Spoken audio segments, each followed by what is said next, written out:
Hello అందరికీ. ఇప్పుడు ఒక మినీ వ్లాగ్ తీద్దాం అనుకుంటున్నా. ఒక డే ఇవాళ ఇది అది అని ఏం లేదు, ప్లానే లేదు. కాకపోతే ఒక రోజు అసలు జనరల్గా ఎలా ఉంటుంది అనేది మీకు చూపిద్దాం అనుకుంటున్నా. ప్రతిదీ నాకు ప్రతిరోజు ఒక్కొక్క థింగ్ ఆశ్చర్యంగా అనిపిస్తుంది ప్రతి విషయంలో.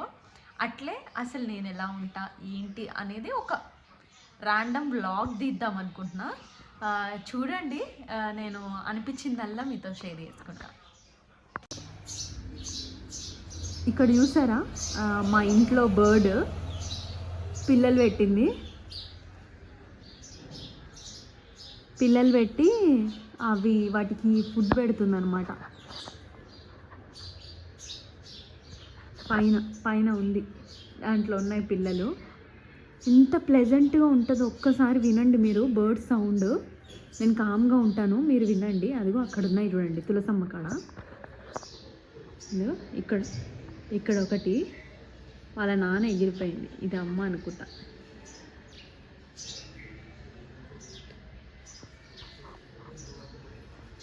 వీళ్ళ పేరెంట్స్, ఇందులో ఉండే బర్డ్స్ పేరెంట్స్. సౌండ్ వినండి మీరే.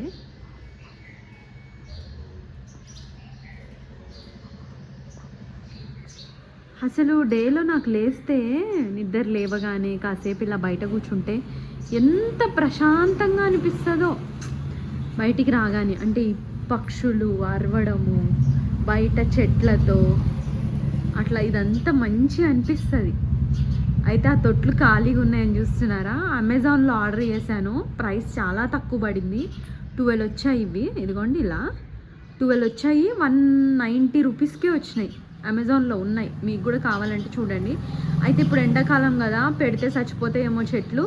సరే ఏముంది, కొద్ది రోజులు ఆగి మళ్ళీ వర్షాకాలం వచ్చినాక పెడదామని చెప్పి ఆ తొట్లని మాత్రం అలా పెట్టా. అంటే అది నా ప్లాన్, అట్లా పెట్టాలని. సో అది విషయం. లేవగానే బయటికి వస్తే వీటి సప్పుళ్ళు ఇంత బాగా అనిపిస్తాయి నాకు.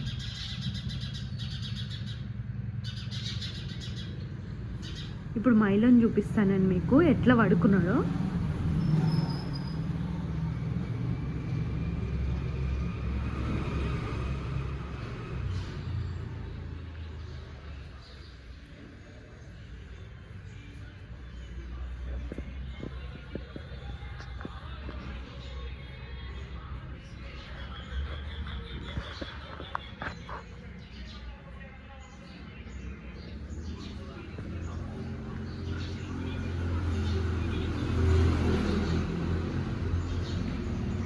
బెడ్ ఉన్నా కూడా లేచి నేను వెళ్ళిపోతా, ఇష్టం.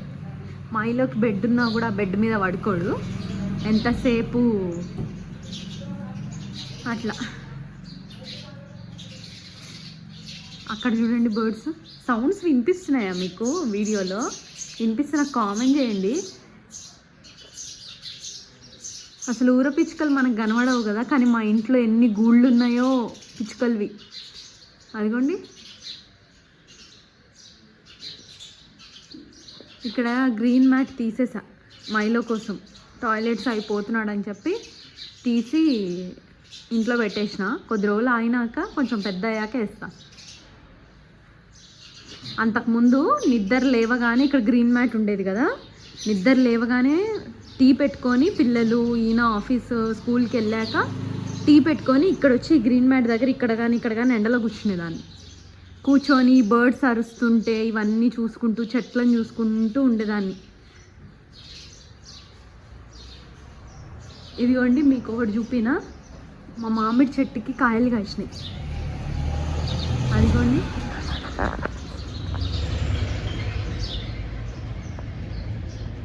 మామిడి చెట్టుకి కాయలు. చాలా చెట్లు ఉన్నాయి మా ఇంట్లో. అయితే ఈ సంవత్సరమే ఈ చెట్టుకి ఈ సంవత్సరం కాయడమే ఇదే ఫస్ట్ టైం. ఈ సంవత్సరమే కాస్తుంది. బాగా వంగిపోయింది బరువుకి. ఈ చెట్టు బాగా వంగిపోయింది బరువుకి.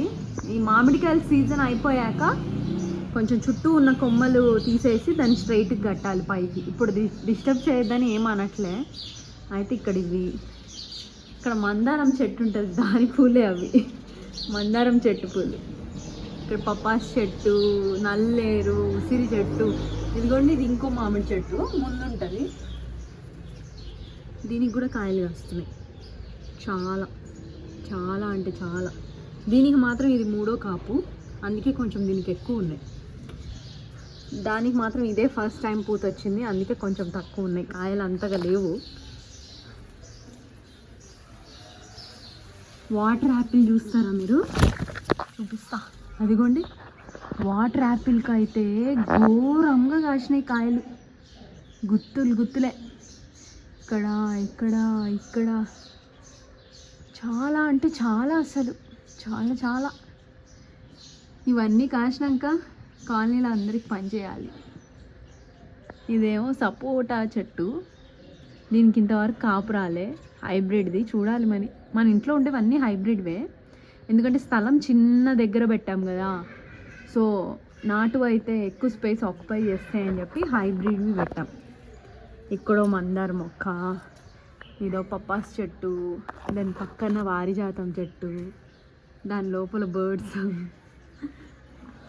ఇక్కడ వచ్చేసి నిమ్మ చెట్టు, దీని పక్కనే మామిడి చెట్టు. గ్యాప్ లేకుండా ఇంటి చుట్టూ చెట్లు ఉంటాయి మాకు.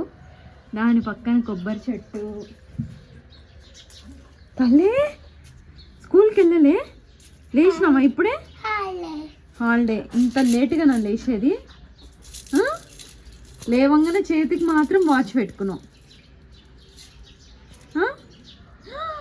ఏందంతా జుట్టు చూడు ఎంత పిచ్చిగా ఉందో. నిద్ర లేచి ఇదే పని నీకు కదా? వేయలే? ఎందుకు వేయలే? నువ్వు లేచింది ఇప్పుడు కదా. ఇంత లేట్గా లేస్తే అప్పుడే వేస్తారా? ఇంక ఇప్పుడు వేసుకుందాం మనం, సరేనా?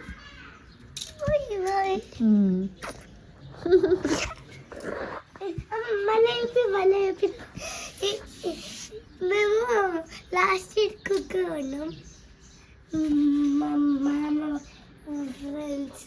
లాస్ట్ ఇయర్ కాదు, లాస్ట్ మంత్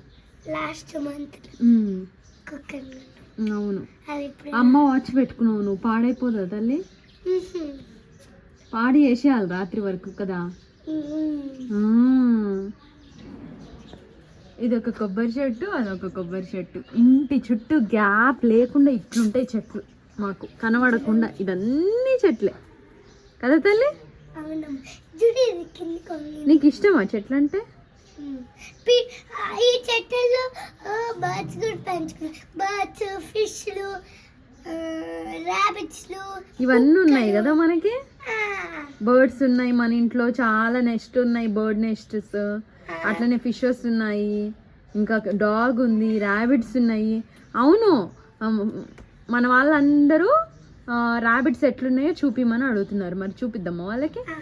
ఎట్లున్నాయో చూపిద్దామా? ఏమైంది? ర్యాబిట్స్కి పిల్లలు పుట్టినాయా? ఎప్పుడో పుట్టింది ఫ్రెండ్స్, నిన్ననే పుట్టింది. మా డాడీ 3 days అయినా నిజంగానే పుట్టింది. ఒక కుండలోనే పుట్టింది. అవును, కుండలో అవసరం లేదమ్మా. అవును, ఇంకో కుండ ఇంకొక దానికోసం తల్లి. ఇంకొక ర్యాబిట్ పుట్టారా? ఓ పిల్లలా? పిల్లలు దాంట్లో పడుకొని, ఓ సారీ, పిల్లలు దాంట్లో పడుకుంటే మమ్మీలు దాంట్లో పడుకుంటే. అవును, అందుకే ర్యాబిట్స్ చూపిద్దాం. కుక్కలు మీరు ఎప్పుడు అయిపోయింది ఫ్రెండ్స్, దాని పేరు చెప్పడా? చెప్పు. మైలో. అవును, పద జుట్టు దూక్కొని తర్వాత మళ్ళీ మనం వీడియో తీద్దాం. ర్యాబిట్స్,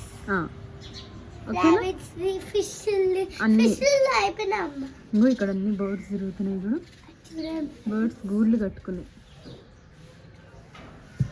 ఉంటల్లి.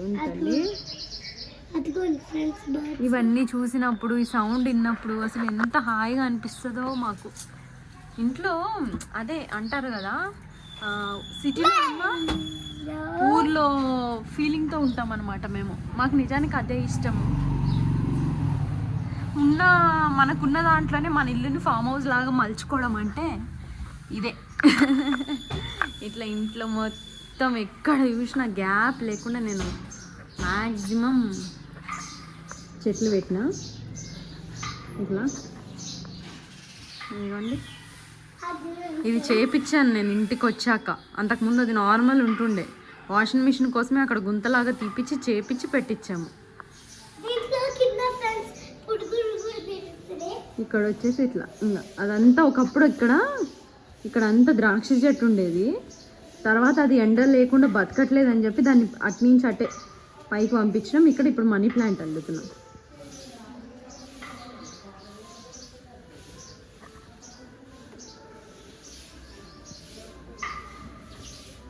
ఇంట్లో పిల్లలు ఒక్కరే ఉంటే ఎంత బుద్ధిమంతుల్లాగా ఉంటారో. అంటే బాబు ఇవాళ సాటర్డే కదా, స్కూల్కి వెళ్ళాడు హాఫ్ డే వరకు. పాపకి స్కూల్ లేదనమాట, పాప ఒక్కటే ఉంది. ఇలాంటప్పుడు ఏది చెప్పినా వింటారు అనమాట వీళ్ళు, బుద్ధిగా ఉంటారు. అదే ఇద్దరు కలిసి ఉంటే చుచ్చరు పిడుగుల్లాగా అల్లరే పనిలాగా అల్లరి చేస్తూనే ఉంటారు. అయితే ఇక్కడ నేను పాపకి ఆయిల్ పెట్టి పేలు దువ్వి జడేస్తున్నా. ఇట్లా చేస్తున్నప్పుడు ప్రతిసారి నాకు అనిపిస్తుంది, నేను చిన్నప్పుడు కూడా నాకు దొరికి ఆ హాలిడేలోనే మా మమ్మీ నాకు తలస్నానం చేపించడము, లేదా పేలు దువ్వడము, ఇట్లా జుట్టులు వేయడము. ఆ రోజు పెండింగ్ ఉన్న పనులన్నీ ఎక్కువ మమ్మల్ని చూసుకుంటూ ఇట్లా చేసేదనమాట. ఎక్కువ మధ్యాహ్నం టైంలో ఇంకా రిలాక్స్డ్గా కూర్చొని ఇవన్నీ చేసేది. అట్లే బాబుకి ఇప్పటికీ నేను కూడా అంతే. వాళ్ళకి హాలిడే జరిగిందంటే ఆ రోజు మంచిగా నూనెలు పెట్టి దువ్వి తలస్నానాలు చేపించి ఇంకా ఆ రోజు అంతా ఇంకా వాళ్ళ పనే ఉంటుంది అనమాట. వాళ్ళకి నీల్స్ ఉంటే కట్ చేసి ఇలాంటివన్నీ ఉంటాయి. మన చిన్నప్పుడు అంతే కదా, మన అమ్మలందరూ కూడా జుట్లు బాగా పెద్దగా ఉండేవి కాబట్టి సండే రోజులు మాత్రమే స్నానం చేయించేవాళ్ళు. మిగతా రోజులు స్కూల్కి వెళ్ళేటప్పుడు తల స్నానాలు ఉండేది కాదు. నాకు అంత పెద్ద జుట్టు ఏం కాదనుకోండి, చిన్న జుట్టే, కానీ తుట్టి జుట్టు, ఫుల్ తుట్టిగా, కొంచెమే ఉన్నా కూడా చాలా మందంగా. అసలు పాపకి ఇప్పుడు లేదు అంత మందంగా, నాకు అదే అర్థం అవ్వట్లేదు. అంటే చాలా సన్నగా ఉంది. ఒకప్పుడు నా ఒక్క పాయ అంత ఉండేది, ఇప్పుడు చిట్టిదాని 2 పిలకలు. నాకు అంతలా ఉండే జుట్టు. ఇప్పుడు ఏందో జనరేషన్ మారిందా, వాళ్ళ ఫుడ్ మారిందా తెలియట్లేదు, కానీ చాలా పల్సగా ఉంది. పని అయితే అయిపోయింది. ఇక్కడ నేను ఏదో చెప్దాం అనుకున్నా కానీ మర్చిపోయినట్టున్నా. చాలామంది అడుగుతున్నారు, అక్క మైలోకి ఫుడ్ ఏం పెడుతున్నావు అక్క, మైలోని ఎంతకి కొన్నావు అక్క, ఎంత కాస్ట్ పడింది అక్క అని. మైలో 18,000కి నేను తీసుకున్నాను, 18,000 పడింది. అయితే మైలోకి పెట్టే ఫుడ్ ఏంటంటే ఫస్ట్లో అంత పెడిగ్రీయే పెట్టేదాన్ని, 3 పూటలు పెట్టేదాన్ని, మొత్తం కంప్లీట్గా ఇంక పెడిగ్రీ, ఇంకా వేరేది మిక్స్ చేయకుండా పెట్టేదాన్ని. అయితే ఇప్పుడు ఏంటంటే ఒక 3-4 రోజులు, ఒక 1 వీక్ అయినట్టుంది. అదే మొన్న నేను వీడియో తీసాను కదా ఒకటి, సండే వ్లాగ్ అని, అంతే 1 వీక్ అవుతుంది. రేపు సండేకి 1 వీక్ అనుకుంటా. అయితే ఇప్పుడు మైలోకి నేను అన్నము పెడిగ్రీ 2 మిక్స్ చేసి పెడుతున్నా.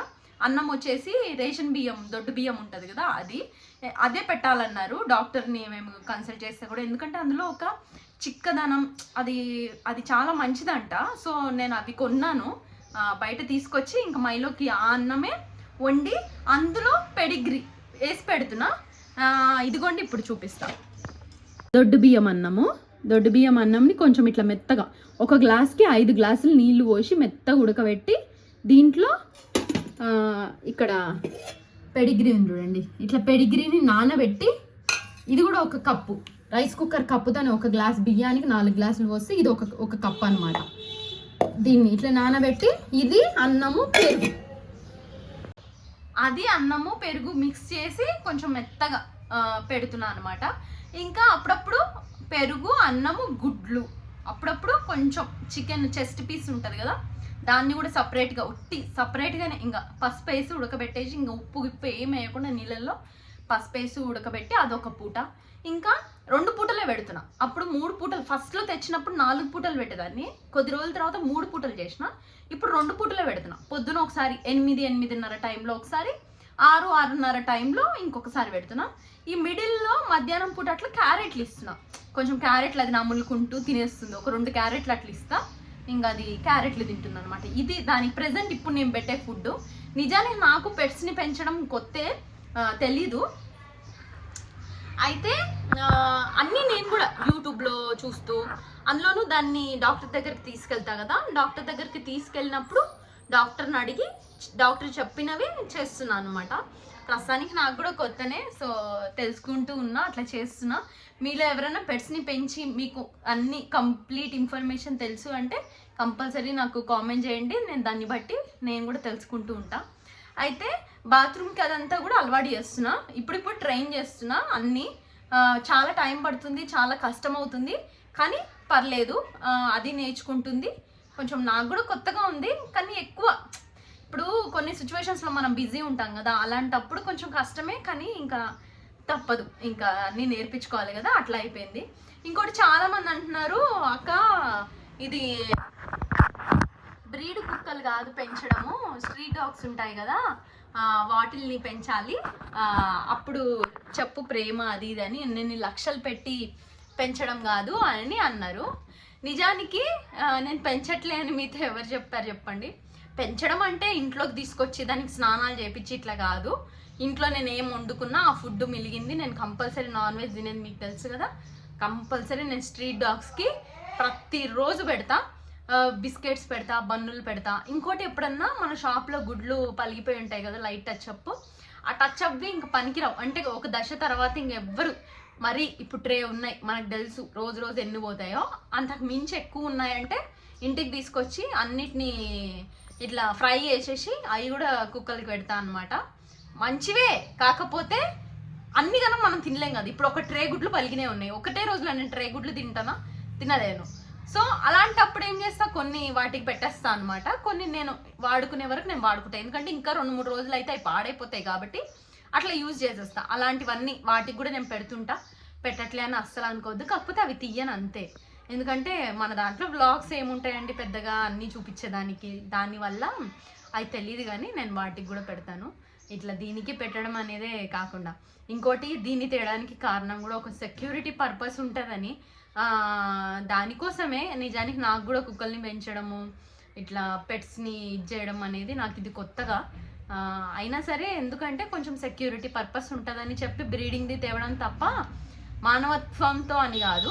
అట్లా అంటే అన్ని కుక్కలు ఒకటే సమానమే, అన్నిటికీ ఫుడ్ పెడుతూ అన్నిటినీ చూసుకుంటూనే ఉంటా, అట్లా ఏముండదు. కాకపోతే ఇది కొంచెం సెక్యూరిటీ పర్పస్ ట్రైన్ చేస్తే మంచిగా ఉంటుందని. వెనకాల పాప అటు ఇటు తిరుగుతుంది, బాత్రూమ్కి వెళ్తా. ఇది అండి విషయము. అయితే మధ్యాహ్నంకి కుకింగ్ స్టార్ట్ చేశాను, అదే చూపిస్తాను. పప్పు నానబెట్టిన, ఇవాళ పప్పు చేయాలి, టమాటాలు వేసి బాగా టమాటా పప్పు చేస్తా. వీటన్నిటితో పాటు మీకు ఇంకో విషయం కూడా చెప్పాలి. ఏంటంటే మొన్న వెయిట్ లాస్ వీడియో చేశాను కదా, అదే వాము, జీలకర్ర, నల్ల జీలకర్ర ఇవన్నీ వేసుకొని తాగండి, డ్రింక్ మంచిది అని చెప్పి దాని కింద చాలామంది కామెంట్స్ చేశారు, చాలా అక్క మేము వాడచ్చా అని. అట్లనే దాంతోపాటు ప్రెగ్నెంట్ ఉమెన్స్ కూడా కామెంట్ చేశారు, అక్క నేను 4 months ప్రెగ్నెంట్ ఉన్నాను, నేను తాగచ్చా అని. పిల్లలు పుట్టిన మదర్స్ ఉంటారు కదా, పుట్టి 2 months అయింది, 3 months అయింది, మేము తాగచ్చా అక్క నాకు ఇప్పుడే కన్సీవ్ అయింది, మేము తాగచ్చా అని ప్రెగ్నెంట్స్ ఉన్న వాళ్ళు అబ్బా ఒక 10 మంది 15 మంది దాకా కామెంట్ చేసినారు. అయితే వాళ్ళందరికీ నేను చాలా వివరించి చెప్దాం అనుకున్నా. నేను టైపింగ్లో చాలా స్లో, చాలా వీక్, నాకు ఆ టైప్ చేసేదానికి పెద్ద చిరాకు. ఎందుకంటే నాకు ఇక్కడ పిల్లలు ఒక పక్క నాస, ఇంకో పక్క అంత టైప్ చేయలేను, పేరాలు. కానీ నాకు చెప్పేది అంత ఉంటుంది, అంత నేను టైప్ చేయలేను అనమాట. వాయిసా పెడదామంటే మన కామెంట్స్లో వాయిస్ ఉండదు కదా, సో వాళ్ళకి సింపుల్గా వద్దు అనేసిన. కానీ ఇప్పుడు వివరిస్తా. నిజానికి ప్రెగ్నెంట్ ఉమెన్స్ ఆలోచించాల్సింది ఏం తెలుసా, మీరు అమ్మ అయినారు, ఒక మాతృత్వం అందులో ఉన్నారు, దేని గురించి ఆలోచించద్దు. నేను సన్నగా అవుతానా, లావు అవుతానా, తెల్లగా అవుతానా, నల్లగా అవుతానా, ఇది ఏది వద్దు. కేవలం మీ బిడ్డ గురించి మాత్రమే ఆలోచించండి. ఎట్లా పుడతాడు, ఏం తింటే హెల్తీ ఉంటుంది, ఏది అనేది ఇది మాత్రమే ఆలోచించండి. అంతే తప్ప నేను గలీజ్ అయిపోతున్నానేమో, పిల్లల్ని కనేసినాక ఇట్లా లావ్ అయిపోతానే, ఏదైనా తర్వాత చేసుకోవచ్చు. మనకు చేయాలి అనే ఒక పట్టుదల ఉంటే, అంటే నేను తగ్గాలి అనే పట్టుదల, నేను అందంగా అవ్వాలి అనే పట్టుదల మనకుంటే ఇప్పుడు కాకపోయినా సంవత్సరానికైనా మనం తగ్గుతాం. అట్లా అందులో ఏం లేదు. ఎందుకంటే ఒబేసిటీలో వచ్చి లావ్ అయిపోయేంత శరీరాలు కానప్పుడు పిల్లలు పుట్టక ముందు వరకు, పిల్లలు ఆ టైంలో మరీ లావ్ అయిపోయినా మళ్ళీ తగ్గాలనుకుంటే తగ్గచ్చు, జిమ్కి వెళ్ళి తగ్గచ్చు, డైట్లు చేసి తగ్గచ్చు. ఇప్పుడు ఈరోజు రేపు ఎన్ని మార్గాలు వచ్చాయి చెప్పండి. తిండి తినకుండా ఉన్నా తగ్గిపోవచ్చు. తగ్గుడు అనేది పెద్ద మ్యాటర్ కాదు కదా. కాబట్టి మనం ఇచ్చే ఒక బర్త్, ఒక బిడ్డకి జన్మనిస్తున్నాం కదా, అది చాలా గొప్ప విషయం. అది ఎవ్వరు చేయలేనిది. మీరు చేస్తున్నారు. అది ఎంత గొప్ప విషయం చెప్పండి. ఈరోజు రేపు పిల్లలు పుట్టాక ఎన్ని ప్రాబ్లమ్స్ మనం చూస్తున్నాము మన చుట్టూ ఉన్న వాళ్ళకి. అలాంటిది మనం ఒక ప్రెగ్నెంట్గా ఉన్నప్పుడు మనం ఎంతసేపు ఆలోచించాల్సింది నేను లావ్ అవుతున్నా సన్నగా అవుతున్నా అని కాదు, అంటే హెల్తీగా ఉండాలి, హెల్తీగా తినాలి అని. ఇప్పుడు నేను మీకు ఒకటి చెప్తా. మీ అందరికీ తెలుసు కదా నాకు చాయ్ అంటే ఎంత ఇష్టం. ఒక రోజులో 7 సార్లు నేను చాయ్ తాగుతా, తెలుసా మీకు? అంటే నాకు టీ అనేది ఒక స్ట్రెస్ బస్టర్ లాగా. నాకు టీ తాగకపోతే ఇరిటేషన్ వస్తుంది, కోపం వస్తుంది, చిరాకు వస్తుంది, తలనొప్పి వస్తుంది. అసలు ఎలా ఉంటుందంటే నేను అంత అడిక్ట్ అయిపోయినా. నాకు కోపం వచ్చినా, ఆలోచన వచ్చినా, ఏదొచ్చినా నేను టీ తాగుతా. అంటే నాకు టీ అంతిది. ఇన్ఫ్యాక్ట్ చెప్పాలంటే నేను ఎక్కడైనా వెళ్ళినప్పుడు టీ తాగకపోతే ఆ రోజు నాకు మోషన్ కూడా రాదు. అంటే నేను టీ తాగితేనే నాకు మోషన్ కూడా వస్తుంది. ఇదంతా టీ బాగా అలవాటు అయిన వాళ్ళకి తెలుస్తుంది. సో అంత అలవాటు అయిపోయిన నాకు లక్కీ కడుపులో ఉన్నప్పుడు నేను టీ కాఫీలు 3 months వరకు డాక్టర్ ఫస్ట్ కన్సీవ్ అయినాక వెళ్తే తాగొద్దని చెప్పారు. నేను మానేసిన. ఆ టైంలో నాకు ఏమవుతుంది ఏంది ఇవేం చూడలేదు, నేను మానేసిన. నేను ఎంత కష్టపడ్డానో అప్పట్లో నాకు తెలుసు. ఎవరన్నా టీ అలవాటు ఉన్న వాళ్ళకు కూడా తెలుస్తుంది ఇది. ఎందుకంటే మనం అంత అలవాటు అయిపోయినప్పుడు మానేయడానికి అసలు మన వల్ల కాదు. ఆ మానడానికి నేను ఎంత స్ట్రగుల్ అయ్యంటే నేను మానేసిన. పాలు అనేది నా జీవితంలో నేను పుట్టిన నుంచి ఈ రోజు వరకు అసలు నాకు ఇప్పటికి కూడా పాలంటే నాకు వామిటింగ్. పాలు నేను తాగలేను. పాలు తాగితే నాకు ఆ స్మెల్, పాలు తాగేదాన్ని గ్లాస్ ఇట్లా తీసుకుంటే ఆ స్మెల్కే నాకు వాంతి వస్తుంది. అస్సలు నచ్చదు పాలు. అలాంటిది డాక్టర్ బాబు కడుపులో ఉన్నప్పుడు కాల్షియం వస్తుంది, పాలు తాగాలి కంపల్సరీ అంటే నేను పాలు తాగేదాన్ని. నాకు ఇంకా వామిటింగ్స్ అయ్యేవి. నేను ఇట్లా పాలు తాగేదాన్ని, పోయి వాంతి చేసేదాన్ని. మళ్ళీ వచ్చి అంటే నేను వామిటింగ్ చేసేసిన నా బిడ్డకి బలం అందదేమో అని చెప్పేసి వామిటింగ్ అయిపోయినా సరే నేను ఇమ్మీడియట్గా మళ్ళీ వచ్చి పాలు తాగేదాన్ని. ఎంత కష్టం చెప్పండి ఇది మీరు. ఆ టైంలో నేను ఆలోచించింది ఒకటే, నా బిడ్డ హెల్తీగా ఉండాలి, నా బిడ్డ మంచిగా ఆరోగ్యంగా పుట్టాలి. ఏదైనా సరే నేను చేయగలిగినా నేను చెయ్యలేకపోయినా అని. వీటన్నిటినీ సరే ఒప్పుకుంటారు కదా. నేను నాన్ వెజ్ ఎట్లా తింటాం మీ అందరికి తెలుసు కదా. అసలు ఈ రోజుకి నేను ట్యూస్డే సాటర్డే మేము ఆంజనేయ స్వామి భక్తులం. సో ట్యూస్డే సాటర్డే నాన్ వెజే తినము. అలాంటిది ఆ రోజు నేను తినను. ఇది మీకు తెలుసా? ఎందుకో తెలుసా? నాన్ వెజ్ ఉండదని ఒక్క కారణంతో. మా వారితో మీరు మాట్లాడితే అర్థమవుతుంది. నాన్ వెజ్ లేకుండా నేను ఒక్క పూట కూడా తినలేను. ఒకవేళ చికెనే మటనే ఉండనవసరం లేదు, గుడ్ అయినా సరే, గుడ్ అయినా ఆమ్లెట్ అయినా వేసుకొని నేను తింటా. అంటే అంత నాన్ వెజ్ ఇష్టం. ఎవరెవరి అభిప్రాయాలు వాళ్ళవి. నా ఇష్టం గురించి నేను చెప్తున్నా. అయితే అంత ఇష్టం ఉన్న నాకు ప్రెగ్నెన్సీ కన్సీవ్ అయ్యి డాక్టర్ దగ్గరికి వెళ్తే 3 months వరకు నాన్ వెజ్ తినద్దని చెప్పింది. ఈ కాలం మా అమ్మలకి తెలుస్తుంది. డాక్టర్ని కన్సల్ట్ అవ్వగానే ఫస్ట్ వాళ్ళు చెప్పేది ఏంటిది, 3 months అయితే ఫుల్ జాగ్రత్త ఉండాలి, హార్ట్ బీట్ వచ్చే వరకు చాలా అంటే చాలా జాగ్రత్త ఉండాలి. కాబట్టి ఆ 3 నెలలు ఓవర్ హీట్ అవుతుంది అని చెప్పేసి. నేను ఎప్పుడు కన్సీవ్ అయ్యాను తెలుసా? డిసెంబర్లో నాకు యూరిన్ టెస్ట్ పాజిటివ్ వచ్చింది. December 7th రోజున, నాకు ఇప్పటికీ గుర్తుంది. ఫస్ట్ నాకు లక్కీ కడుపులో ఉన్నప్పుడు December 7th రోజున నాకు యూరిన్ టెస్ట్ పాజిటివ్ వస్తే నేను నెక్స్ట్ డేనే మోస్ట్లీ వెళ్ళిపోయినా డాక్టర్ దగ్గరికి. అప్పుడు నాకు చెప్పింది నెక్స్ట్ వచ్చేదంతా సమ్మరే, మీకు తెలుసు కదా. డిసెంబర్ అంటే ఇంకా జనవరి ఏముంది లైట్గా. నెక్స్ట్ నా 3 months సమ్మర్లో గడిచినప్పుడు నాన్ వెజ్ అస్సలు తినద్దు అన్నది. అలాంటి నేను నాన్ వెజ్ మానేసిన. 3 నెలలు. అసలు మీరు అనుకుంటారా ఇది? 3 నెలలు నేను నాన్ వెజ్ మానడంతో పాటు నేను లక్కీ కడుపులో ఉన్నప్పుడు మా వాళ్ళు అంటే మా అత్తగారి వైపు అందరూ తాతగారి వయసులో అంటే పెద్దవాళ్ళు, ముసలి వాళ్ళు, అట్లా ఓల్డ్ పీపుల్ అంటే తాతగారి వయసులో ఉన్న వాళ్ళు చాలామంది చనిపోయినారు. మా దాంట్లో చనిపోతే దినాల వరకు నాన్ వెజ్ అస్సలు ముట్టరు. అమ్మ వాళ్ళ సైడ్ కాదు, మా హస్బెండ్ సైడ్. నాకు వారసుడు వస్తున్నాడు, నేను కోడలిగా ఒక ఇంటికి వెళ్ళినప్పుడు అక్కడ పాటియాలని అప్పుడు కూడా నేను తినలేదు. నేను లక్కీ కడుపులో ఉన్నప్పుడు నేను తిన్నవి నా ఏళ్ళ మీద నేను లెక్క పెట్టుకోవచ్చు నాన్ వెజ్ తిన్న రోజుల్ని. అంతగానం 3 నెలలు అయితే డాక్టర్ వద్దన్నది. స్ట్రిక్ట్గా నేను పాటించిన. ఆ టైంలో మరి నేను ఎలా తిన్నా అంటే మష్రూమ్, మిల్ మేకర్, పన్నీర్, వీటిల్ని నాన్ వెజ్ కింద రీప్లేస్ చేసుకొని వాటిని చూసుకుంటూ ఇంకా అదే అన్నట్టు ఇంకా అస్తమానం నా బిడ్డ. ఫ్రూట్స్ కూడా నేను చాలా తక్కువ తింటా. అంటే మంచి అలవాట్లు పెద్దగా ఏం లేవనుకోండి. అలాంటిది నేను లక్కీ కడుపులో ఉన్నప్పుడు ఇవన్నీ చేసిన.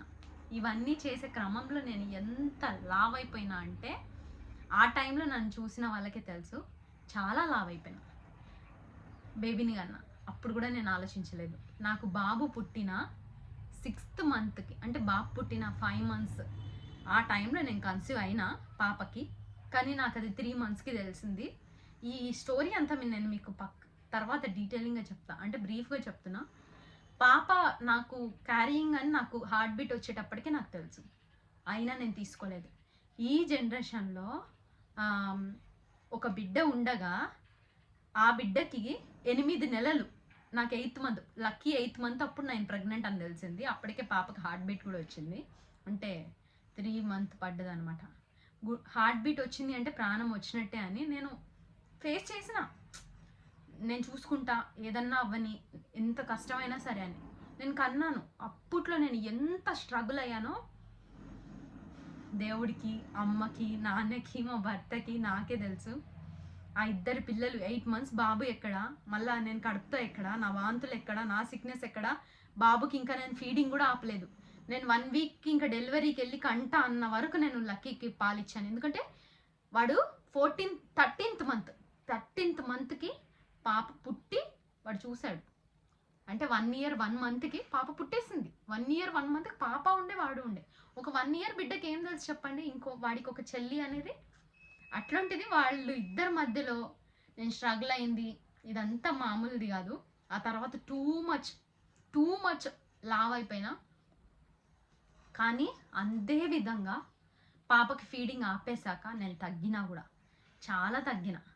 వీలుంటే నేను ఆ ఫొటోస్ పెడతా, అవన్నీ ల్యాప్టాప్లలో వీటిల్లో ఉన్నాయి. నేను పర్సనల్గా తెలిసిన వాళ్ళకి అందరికీ స్టోరీలు అన్నీ తెలుసు. అయితే నేను చెప్పేది ఏంటంటే, మాతృత్వం అనేది చాలా గొప్ప విషయం. మనం ఏ ఏజ్లో ఉన్నాం ఏది అనేది కాదు. ఒక్కసారి దేవుడు మనకిచ్చాడా, ఫేస్ చేయండి. ఆ బిడ్డ కోసమే చూడండి. అంతేగాని సన్నగా అవ్వాలి ఇది మాత్రం వద్దు. తెలిసి తెలియకుండా ఏది వాడద్దు. ప్రతి దానికి డాక్టర్ దగ్గరికి వెళ్ళి కనుక్కొని వాడండి. యూట్యూబ్లో ఎవరో ఏదో చెప్పారు, ప్రెగ్నెంట్ ఉమెన్లు ఇది తింటే బలం వచ్చేస్తుంది, ఇది తినకపోతే ఇట్లా అని, ఇవి కూడా పాటించకండి. ఒక్కొక్కరు బాడీ టైప్ ఒక్కొక్కలాగా ఉంటుంది. ప్రతి దానికి డాక్టర్ దగ్గరికి వెళ్ళండి, మీకు ఎట్లుందో చెప్పండి, మీరేం చేయాలో వాళ్ళే చెప్తారు. దానికి తగినట్టు మాత్రమే ఫాలో అవ్వండి. కాలం మారింది. ఇప్పుడు బిడ్డల్ని కనడం అంటే అసలు నిజంగా బిడ్డలు కొంతమందికి ఎంత స్ట్రగుల్ అవుతుంది కదా, వాళ్ళకి తెలుసు విలువ. వాళ్ళతో మాట్లాడండి, మీకు అర్థమవుతుంది. మనం క్యారీ చేస్తున్న అమ్మలకి అర్థం కాకపోయినా, ఎవరైతే ఆ బేబీస్ కోసం వెయిట్ చేస్తున్నారో వాళ్ళకి తెలుసు ఆ స్ట్రగుల్. కాబట్టి విలువగా, అంతమందిలో మీకు కూడా అమ్మ అయ్యారు కాబట్టి ఆ అమ్మతనంని, ఆ బిడ్డల్ని జాగ్రత్తగా చూసుకుంటూ జాగ్రత్తగా ఉండండి. కన్నాక కూడా ఫీడింగ్ కంపల్సరీ ఇవ్వండి. పాలు పడట్లేదు అది ఇది కాదు, ఇప్పుడు మారింది. అన్నిటికీ మనకి డాక్టర్స్ ఫుడ్ ఇదంతా చేసి అన్నీ చేస్తున్నారు. పాలు పడేటట్టు కూడా చాలా ఫుడ్ ఉంటుంది మనకి, ఎల్లిపాయ ఇలాంటివన్నీ నేను పాటించినాయి. మీకు పర్సనల్ ఇంట్రెస్ట్ ఉంటే చెప్పండి. నేను ప్రెగ్నెన్సీలో ఏమేమి అసలు ఎలాంటి స్ట్రగుల్స్ ఫేస్ చేసినా, ఏం తిన్నా, ఎన్ని ట్రిపికల్ సిచ్యువేషన్స్ ఉన్నాయో అదంతా నేను ప్రెగ్నెన్సీది ఒకటి వీడియోగా నేను షేర్ చేసుకుంటా. కానీ ఇప్పుడు మీతో చెప్పేది మాత్రం ఇవేవి ఇప్పుడు వద్దు. పిల్లలకి పాలు ఇచ్చి 1 year వరకు పక్క పాలు ఇవ్వండి.